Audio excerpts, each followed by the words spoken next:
Hey all, here at OS Reviews. You're watching our video review of the Lenovo Yoga Book in early 2018. This is a convertible 2-in-1 that came out roughly a year ago and retailed for $500 for the Android version, which we have here, and $550 for the Windows 10 version. The two models have the same exact internal specifications, including the processor and the memory, so the $50 is just used for the Windows licensing.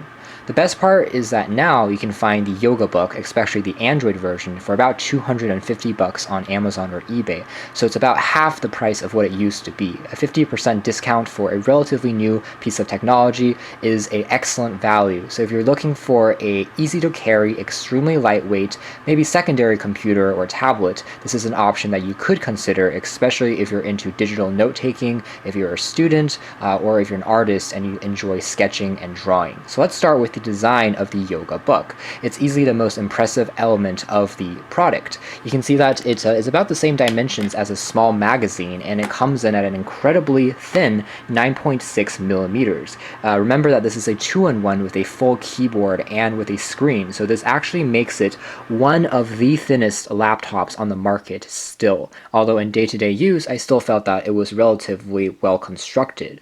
There is just the Lenovo branding on the front, and what they have as a classic watch band hinge, which rotates itself to be flipped open 360 degrees like the Yoga name suggests. So you can pop it open all the way to use as a traditional tablet, or open it up 90 degrees to use as a laptop. Everything from the construction feels quite solid, although the top and the back are made out of a polycarbonate plastic. The edges are constructed out of aluminum and are magnetic. The magnetic elements help the entire thing stay closed. It also helps you attach the digital pen when you're not using it onto one of these sides. Now the magnets aren't incredibly strong, but at least it does work, and although we would have preferred the use of a physical slot for the pen itself is thicker than the entire body of the laptop, which is why they couldn't fit it in.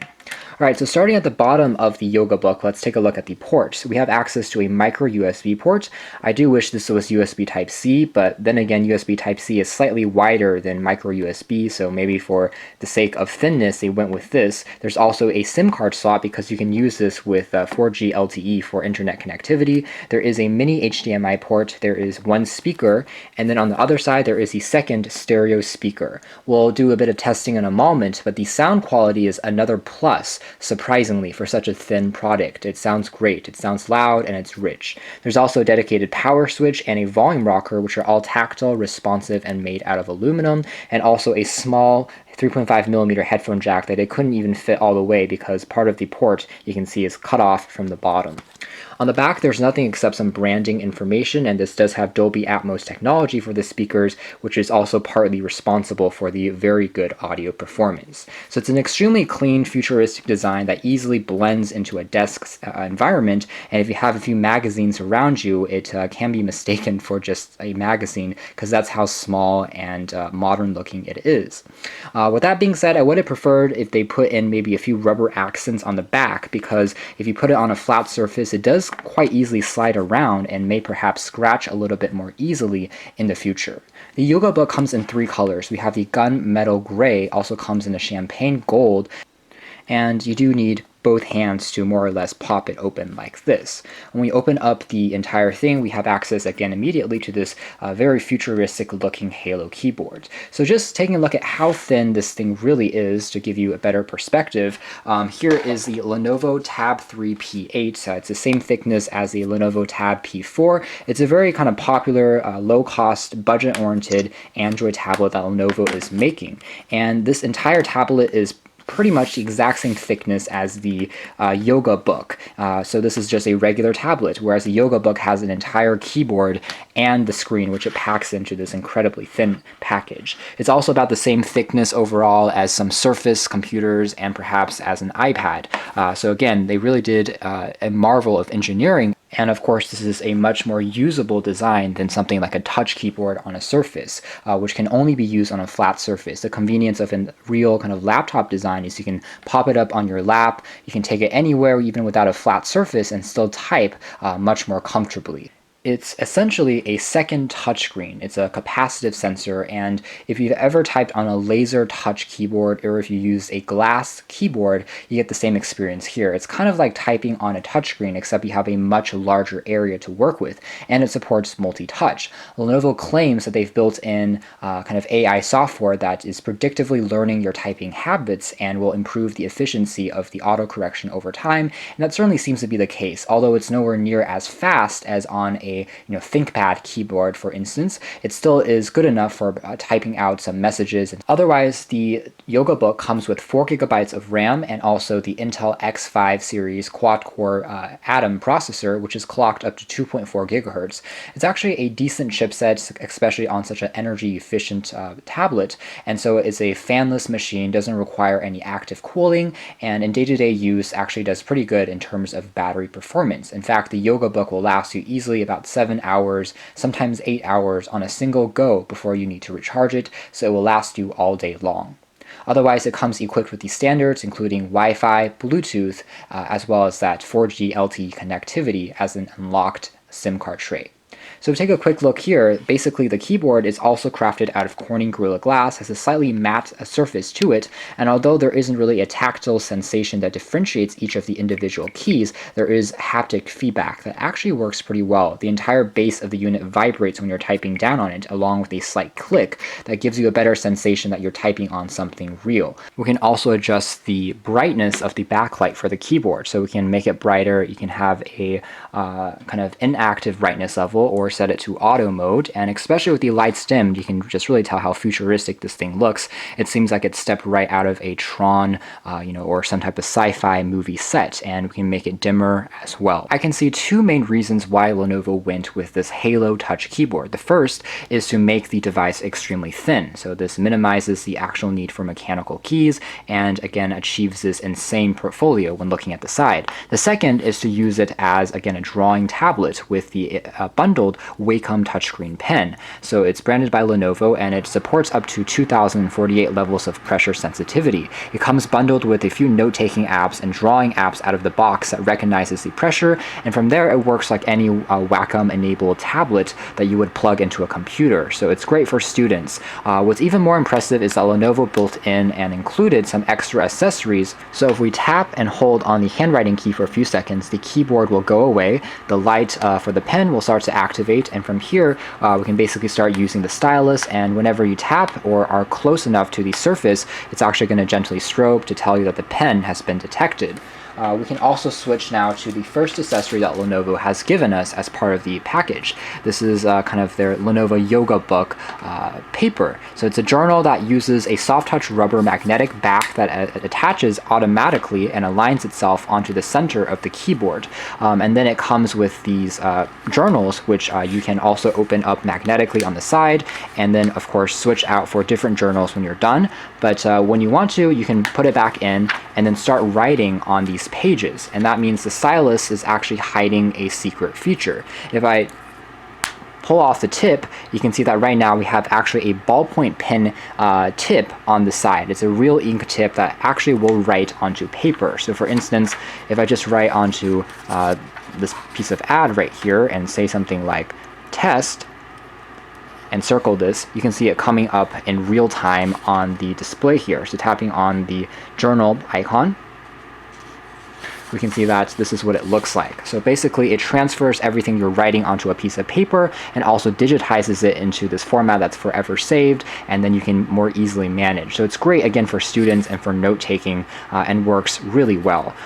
When you don't want to use the inking abilities and you don't want to actually be writing on real physical paper, you can then switch out this pen tip for a regular plastic nib, and then it becomes good for drawing and sketching directly on the surface. To do that, we just use the cap, which has this little hole, and then we tilt it at an angle, and from here we just simply pull, and that twists out the ink. This is a standard kind of ink cartridge, and it comes with 3 in the packaging, and it's using a simple, just a black color, and here we just have the actual nib for the capacitive stylus. Alright, so going back into this particular traditional stylus mode, we can see that when we hover, there's a small cursor that appears on screen. From here we can start writing directly. automatically. Again, it's pressure sensitive on this particular mode, so if I'm pressing really hard, it'll come with a firmer line, lighter, and the line will also get lighter as well. So it actually works really well. Again, just like on any Wacom enabled tablet, it's great for sketching, it's great for notes, and it's great for ideation, for businesses, for memos, for notes, all of those things. From here, I can also choose between some of these different types of utensils, such as a pencil. I can also choose between different things like a marker, a highlighter, and of course I can erase things by chunks, which works quite well too. I can change the size of the stroke and of course some of the colors, and then I can change this, I can crop it, make it into an image, save it, so on and so forth, into a journal. So all of these are built into the Quick Note app. Whenever you tap on the journaling button on the keyboard, it automatically pops up this little square icon on the bottom of the screen that allows us to go into this journal mode. So again, it's integrated quite well, and for students and for business professionals that are constantly sketching or writing things down, that might be reason alone to check this out, since it really is quite affordable now and about the same price as any standard Android tablet with these types of specifications. So in terms of specs, again, 4 gigs of RAM is still very much sufficient for an Android tablet here in 2018. It handles multitasking and also more intensive games and apps without any problems at all. Furthermore, the Yoga Book has a great display. It's a 10.1-inch Full HD panel, 1080p, and has IPS technology, which offers wide and generous viewing angles. Colors are pretty accurate, as well as bright, vibrant, and saturated. It's also quite sensitive and easy to use with your finger, although it is a fingerprint magnet because of the glossy nature. It's also a laminated panel, so there's no gap between the screen and the glass, which means it's slightly easier to see when you're outdoors. At first glance, you may think that the bezels are a little bit large. However, in person, it actually doesn't seem that bad at all, especially because the Yoga Book is meant as a convertible, which means that you'll always be gripping it anyways back and forth between transitioning it into tent mode, which deactivates the Halo keyboard automatically, just like on a ThinkPad, and you can also transition it into a tablet just like this. And in this mode, when you're gripping it using your hands, it feels much more comfortable to use without obstructing parts of the display. What I do have to point out though is that the pressure sensitivity of the stylus only works with the Halo keyboard. This is where the Wacom technology is built into. The display itself still responds to the stylus's touch if you go into settings on the device. So it still works for navigation and it's still very responsive, but for drawing, you would still need to use the Halo keyboard. For example, opening up a note-taking app or a drawing app called Art Rage, which is pre-installed, you can see that I can still draw and doodle without any problems. It's just not quite as responsive, nor does it give us the pressure sensitivity that the other side would have offered. So that's something to quickly point out. Taking a look at some of the other software elements of the Yoga Book next, we are running on a fairly stock version of Android 6.0 Marshmallow. Although that seems a little outdated now, hopefully we'll be seeing Lenovo release an update to the Yoga Book soon. Otherwise, the Windows 10 version, of course, will consistently receive updates from Microsoft. The tablet itself comes in, features 64 gigs of built-in storage, which is sufficient for most folks, and if you want more, you can expand on that using an SD card.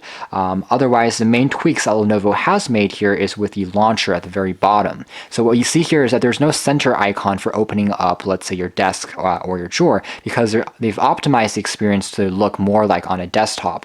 So at the bottom here, instead, you can tap on this icon to open up your menu of applications.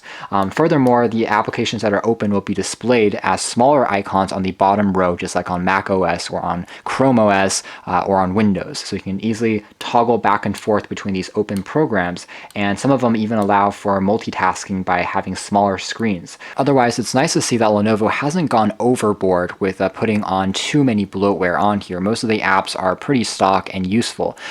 There's the camera app, there's a few, again, drawing and note-taking apps, which actually make sense on a device with a Wacom pen. There's utilities like the clock, the email documents, McAfee security, which is again also quite useful, and there's also access to user guide, video players, and the standard Google services like Maps, Play Store, YouTube, so on and so forth. So right now we are at the front-facing camera, which is at the top here, just like on a regular laptop. It actually works pretty well, and it can record video up to 720p for Skype and video chatting. Interface here is very simple, and you can simply toggle back and forth between taking an image, recording video, as well as capturing some different types of filtering effects, and going to settings to change the resolution. I can also change the ISO here, and if I want to, I can switch over to the rear-facing camera. The rear-facing camera is actually located on the keyboard, and it's a higher resolution sensor that's roughly 8 megapixels, and it's also autofocus enabled. From here I can quickly tap to focus, capture an image, and it's not the best camera in the world, of course, but I'm impressed that they were still able to put in a secondary camera. Good for scanning in documents, good for emergency situations. Flipping the Yoga book back into its laptop form factor, we can tell that this is where the camera is positioned, right here next to the kind of touch pen icon. So that's where it is. So when you flip it into a tablet mode, that's where it becomes useful as a secondary camera pointing outwards. Alright, so let's exit out of this and take a closer look at some of the special controls built into the keyboard. So most of the things on the keyboard I would say make sense. You have a touchpad, which could admittedly be a little larger since this is essentially just a giant touchscreen. I do wish that they maybe would have given us an extra inch on the side, but overall it's comfortable and it's still quite responsive. Trackpads on Android tablets haven't, had the best reputation. They usually work a lot better on Windows or Mac machines just because they're better optimized. But I was really pleasantly surprised on here, since it's using a really sensitive, capacitive, basically touchscreen. Overall, the cursor moves around very smoothly. However, one thing I'm not a huge fan of is that the cursor does not support multi-touch, so you can't actually put 2 fingers on the trackpad and scroll up and down through pages or pinch in and out, which would have been, I think, quite useful. So maybe an update would fix that. Otherwise, everything is pretty easy to use. On the top, there are a few special controls for media. I can change the volume just by tapping on these keys, which is, again, very useful. There's also adjustments for muting the microphone, for adjusting the brightness of the display, for instantly launching into the Google search bar, for instantly turning off Wi-Fi, so just like on a real laptop, that works pretty well. Opening up the task drawer for minimizing the keyboard, and the backspace here is also oversized and easy to use. Arrow key is also quite useful if you want to go up and down lists one by one with more precision than on a touchscreen. Taking a look at web browsing, we've opened up the built-in Chrome browser, and we are trying out the New York Times because this is a good benchmark as a complex page that lower-end hardware typically struggles with. But you can see on here it actually loads the desktop version without too many problems, probably helped by the 4 gigs of RAM. Again, the processor, the Intel Atom X5, isn't really powerful, but it's a quad-core chipset, and in 2018 it's already miles and leaps beyond the single-core versions of Atom that we once had on netbooks. Now it's already quite powerful for what it is, even though it can't compete with an Intel i series or M series Core i processor. But for general web browsing, especially if you have just a few tabs open and a few programs open in the background, it works without any problems at all, as you can see here, even on this very nice full 1080p high-res display. So overall, web browsing remains a comfortable experience, and the accelerometer also works quite well. The tablet is smart enough so that when I'm tilting it into this portrait mode, the keyboard is also deactivated, just like when I flip it back. So now I can more comfortably read and interact with the touchscreen if I'm holding it in my hands, and it feels like a real newspaper. So overall, in terms of performance, not bad at all for web browsing and these general tasks, especially on Android, which is a optimized mobile operating system. Performance should be slightly slower on Windows, but not that much, and overall performance is similar to lower-end Intel Celeron and Intel Pentium processors.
Alright, so pausing the music there, the sample and the takeaway is that the speakers pack surprising volume for something so small. We're only about 70% of maximum volume, and it easily fills up a room or a small space without any issues. It's also quite clear, and for mids and highs does a good job.